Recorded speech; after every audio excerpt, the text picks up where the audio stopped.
Chapter 3 of Bhagavad Gita as it is. Karma Yoga.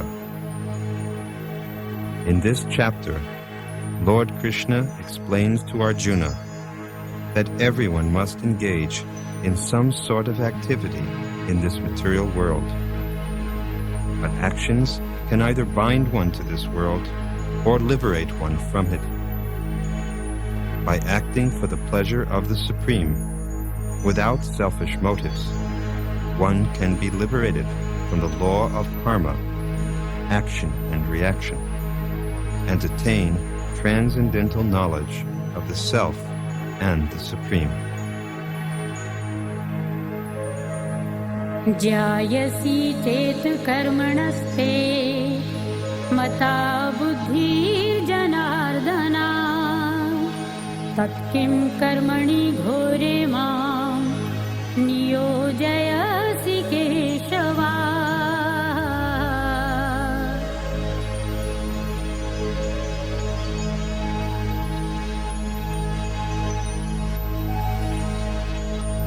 Arjuna said, O Janardana, O Keshava, why do you want to engage me in this ghastly warfare if you think that intelligence is better than fruitive work? Vyamishrenev vakyena buddhim mohyasiv me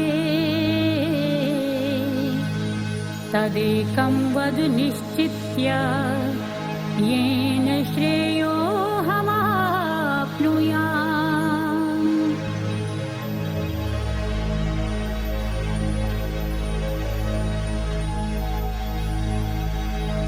My intelligence is bewildered by your equivocal instructions.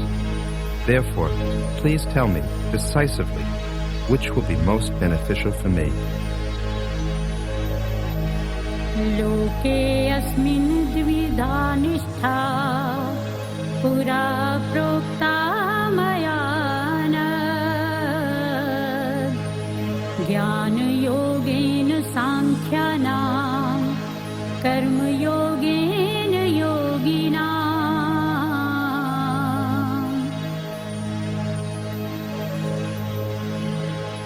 The Supreme Personality of Godhead said, O sinless Arjuna, I have already explained that there are two classes of men who try to realize the Self.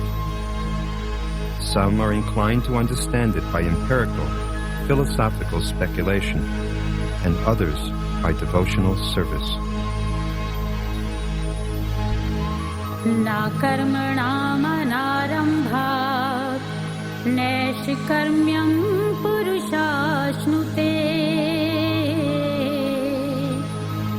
na cha sanyasnat eva siddhim samadhigacchati.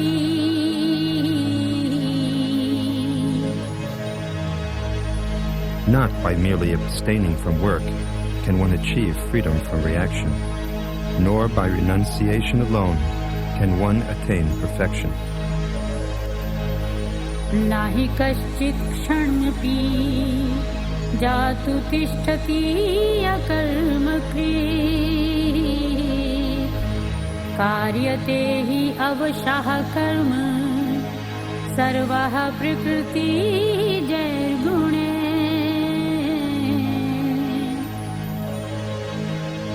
Everyone is forced to act helplessly according to the qualities he has acquired from the modes of material nature. Therefore, no one can refrain from doing something, not even for a moment. Karmendriyani sanyamya yahaste manasa smaran indriyarthan vimudhatma mithyacharaha sauchyate.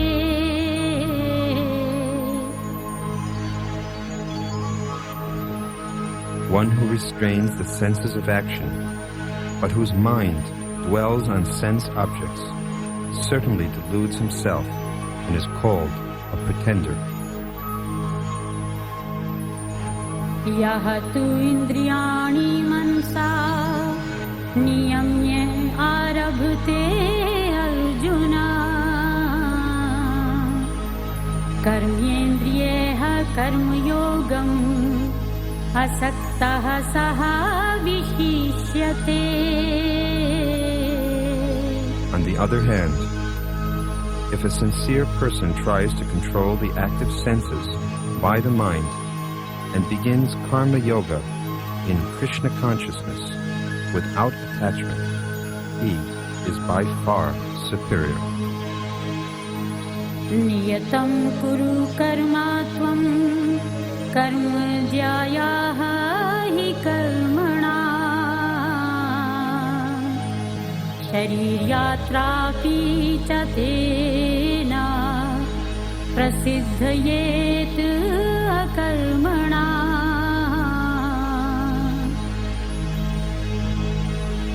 Perform your prescribed duty, for doing so is better than not working. One cannot even maintain one's physical body without work.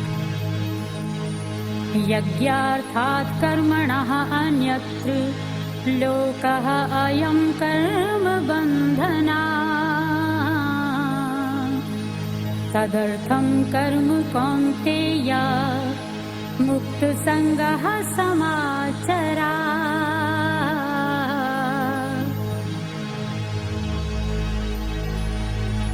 Work done as a sacrifice for Vishnu has to be performed. Otherwise, work causes bondage in this material world. Therefore, O son of Kunti, perform your prescribed duties for his satisfaction, and in that way you will always remain free from bondage.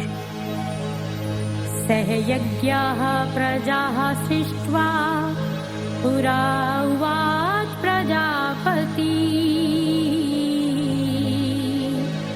अनेन प्रसविष्यध्वम् एषः वहस्तु इष्टकामधुक्.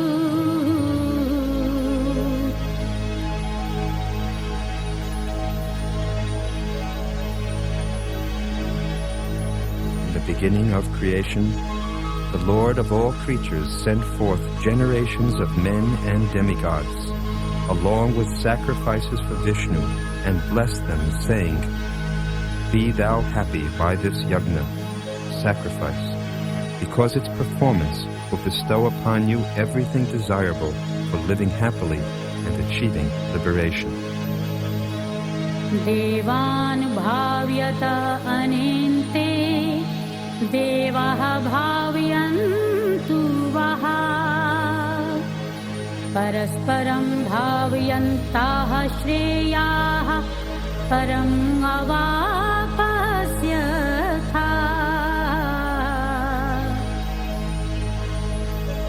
The demigods, being pleased by sacrifice, will also please you, and thus, by cooperation between men and demigods, prosperity will reign for all.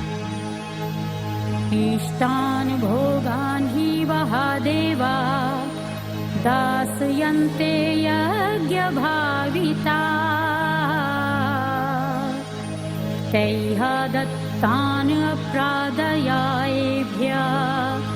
यः भुङ्क्ते स्तेन एव सा.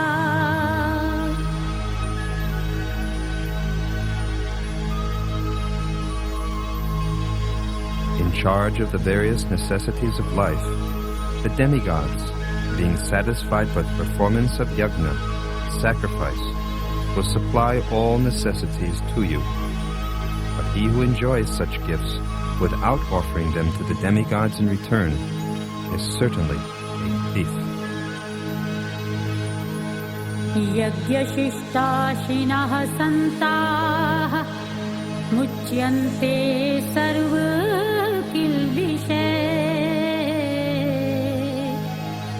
भुञ्जते ते तु अधं पापाः ये पचन्ति आत्मकारणात्.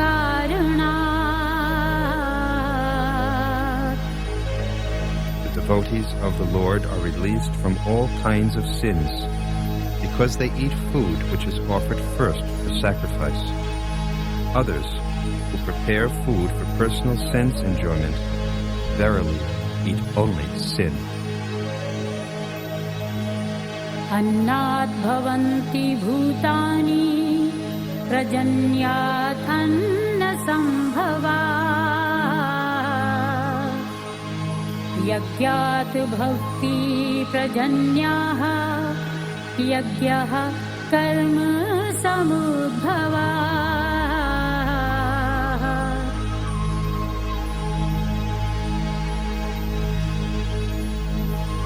All living bodies subsist on food grains, which are produced from rains.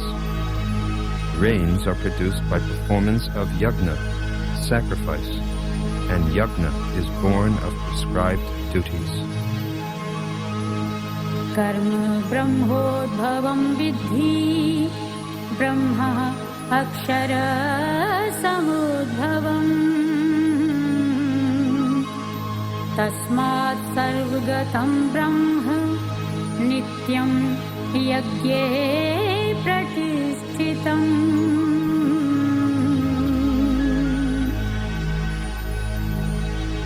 Regulated activities are prescribed in the Vedas, and the Vedas are directly manifested from the Supreme Personality of Godhead. Consequently, the all-pervading transcendence is eternally situated in acts of sacrifice. एवं परिवर्तितं चक्रं न अनुवर्त्यति यः अघायुहा इन्द्रियारामः मोघं पार्थ सः जीवति.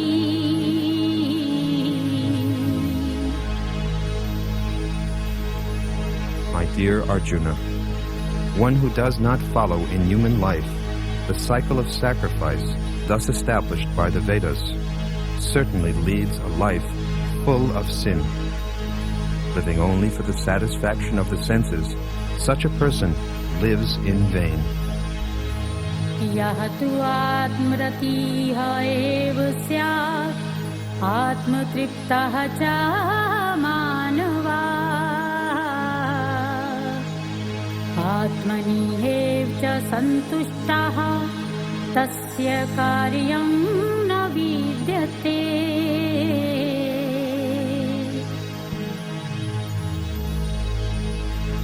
But for one who takes pleasure in the self, whose human life is one of self-realization, and who is satisfied in the self only, fully satiated, for him there is no duty. नाएव तस्य कृतेन अर्थाः न अकृतेन इह कश्चन न च अस्य सर्वभूतेषु कश्चित् अर्थव्यापाश्रयः.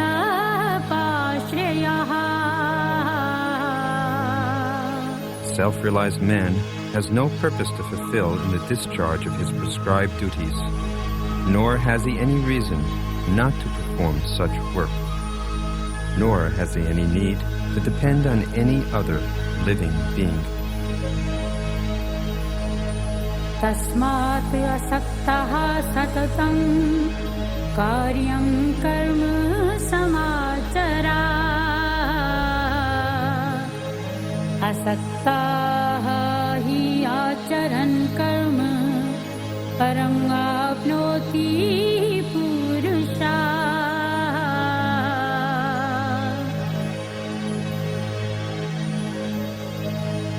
Therefore, without being attached to the fruits of activities, one should act as a matter of duty, for by working without attachment, one attains the Supreme.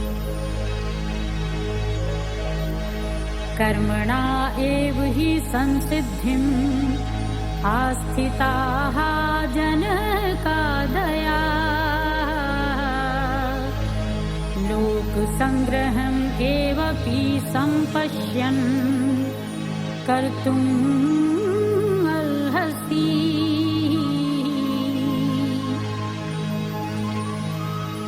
Kings such as Janaka, attained perfection solely by performance of prescribed duties. Therefore, just for the sake of educating people in general, you should perform your work.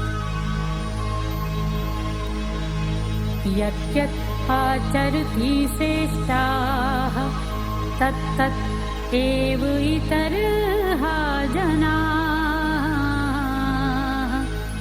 sa yat pramanam kurute lokah tat anuvartate. Whatever action a great man performs, common men follow. And whatever standards he sets by exemplary acts, all the world pursues. Na me parthasti kartavyam trishu lokeshu kinchana na anvaptam avaptavyam varte eva cha karmani.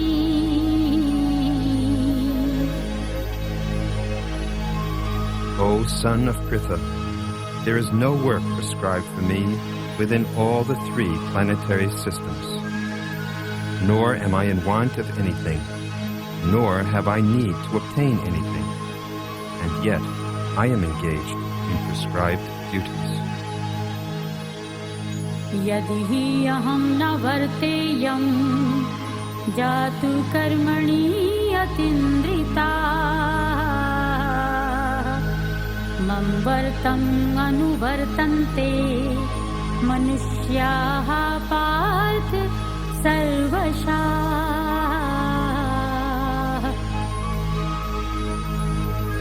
For if I ever failed to engage in carefully performing prescribed duties, O Partha, certainly all men would follow my path.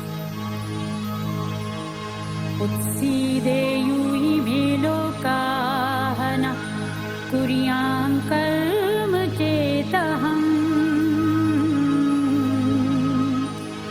sankarasya cha kartasyam upanyam ima praja. If I did not perform prescribed duties, all these worlds would be put to ruination. I would be the cause of creating unwanted population, and I would thereby destroy the peace of all living beings. Saktaha karmani avidvansaha yatha kurvanti bharata kuryat vidvan tatha asaktaha chikishuha lok sangraham.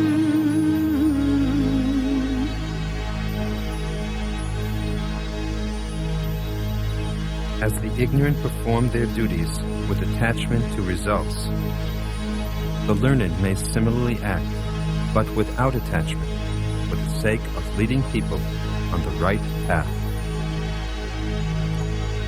Na buddhi bhetam janiyet ajnanam karma sanginam joshyet sarva karmani vidvan yuktah samacharan.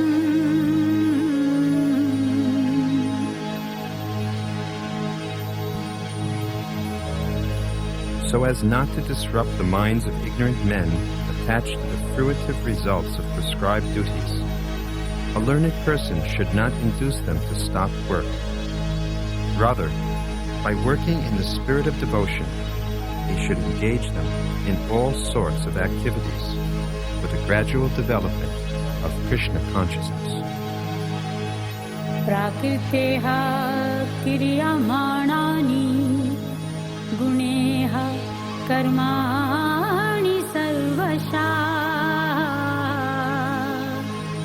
ahankar vimudhatma kartaham iti manyate.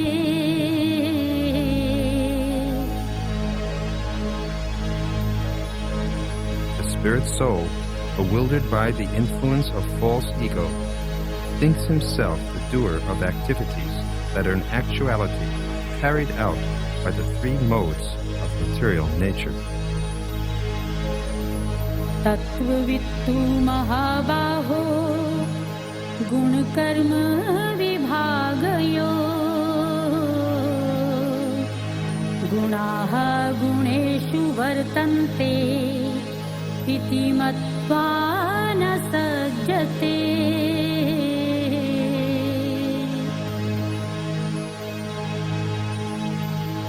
One who is in knowledge of the absolute truth, O mighty armed, does not engage himself in the senses and sense gratification, knowing well the differences between work in devotion and work for fruitive results. प्रकृतेः गुणसम्मूढा सजन्ते गुणकर्मसु तान् अकृत्सन्विद्धः मन्दान् कृत्सन्वित् न विचालये. Bewildered by the modes of material nature, the ignorant fully engage themselves in material activities and become attached. But the wise should not unsettle them, although these duties are inferior due to the performer's lack of knowledge. मयि सर्वाणि कर्माणि सन्न्यस्ये अध्यात्मचेतसा निराशीः निर्ममा भूत्वा युध्यस्व विगतज्वरा.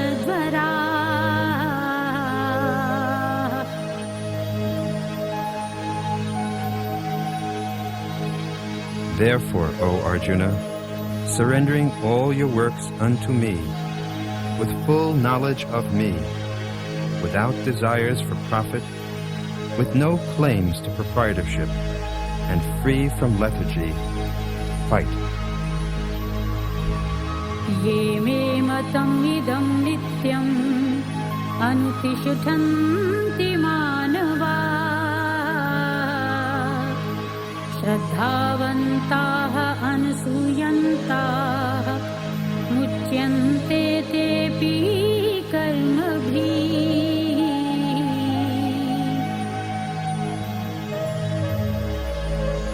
Those persons who execute their duties according to my injunctions, and who follow this teaching faithfully, without envy, become free from the bondage of fruitive actions. ये तु एतम् अभ्यसूयन्ताः न अनुतिष्ठन्ति मे मतम् सर्वज्ञानविमूढान् तान् विद्धि नष्टान् अचेतसा.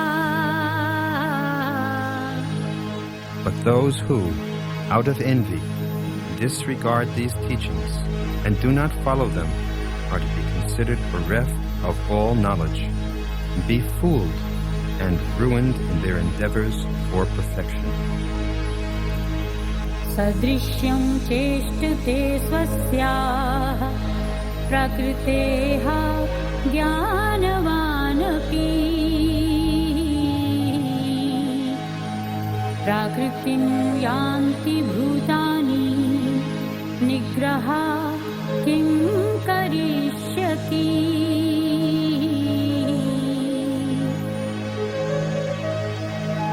Even a man of knowledge acts according to his own nature, for everyone follows the nature he has acquired from the three modes. What can repression accomplish?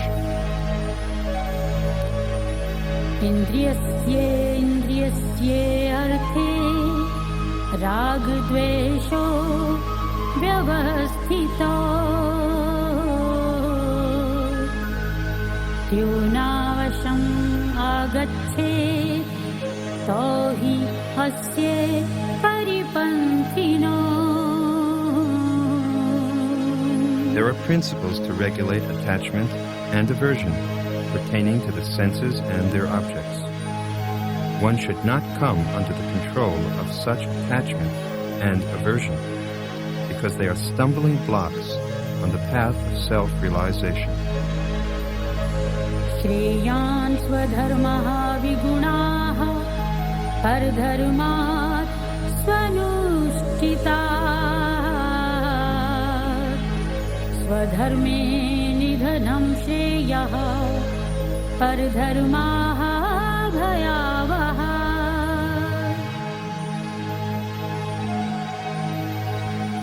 It is far better to discharge one's prescribed duties, even though faulty, than another's duties perfectly.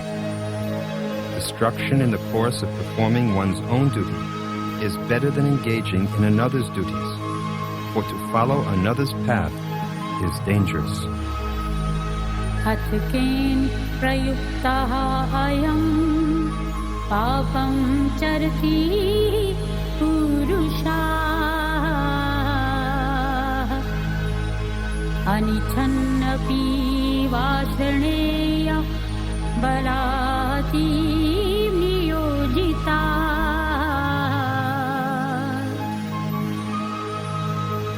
Arjuna said, O descendant of Krishna, by what is one impelled to sinful acts, even unwillingly, as if engaged by force? Kamesha krodha esha rajo guna samudbhava mahashanaha mahapapma vidhiyenam ih varinam. The Supreme Personality of Godhead said, It is lust only, Arjuna, which is born of contact with the material mode of passion and later transformed into wrath, and which is the all-devouring, sinful enemy of this world.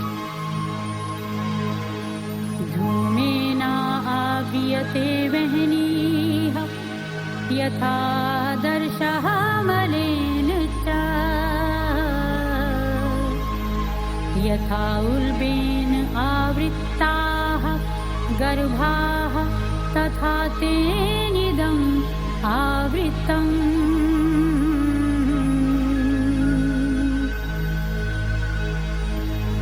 As fire is covered by smoke, as a mirror is covered by dust, or as the embryo is covered by the womb, the living entity is similarly covered by different degrees of this lust.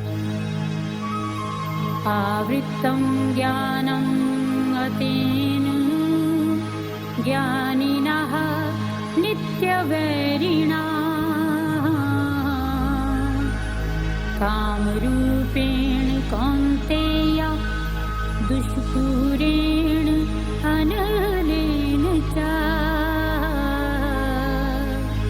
Thus, the wise living entity's pure consciousness becomes covered by his eternal enemy in the form of lust, which is never satisfied and which burns like fire. Indriyani manah buddhi asya adhishthanam uchyate eteha vimohyati esha jnanam avritya dehinam.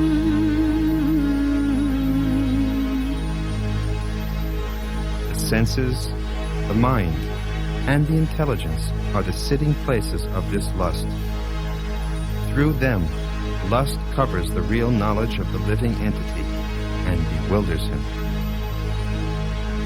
Tasmat tvam indriyani ado niyamye bhartarshab papmanam prajahienam jnana vijnana nashanam.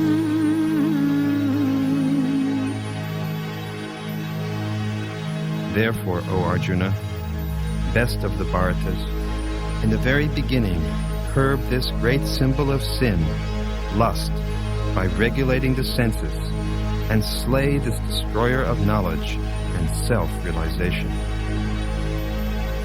Indriyani parani ahuha indriyebhyah paramam manah manasaha tu parabuddhi yah buddheha paratatu sa. The working senses are superior to dull matter. Mind is higher than the senses. Intelligence is still higher than the mind. And he, the soul, is even higher than the intelligence. Evam buddheha param buddhva sanstabhya atmanam atmana jahi shatrum mahabaho kamarupam durasadam.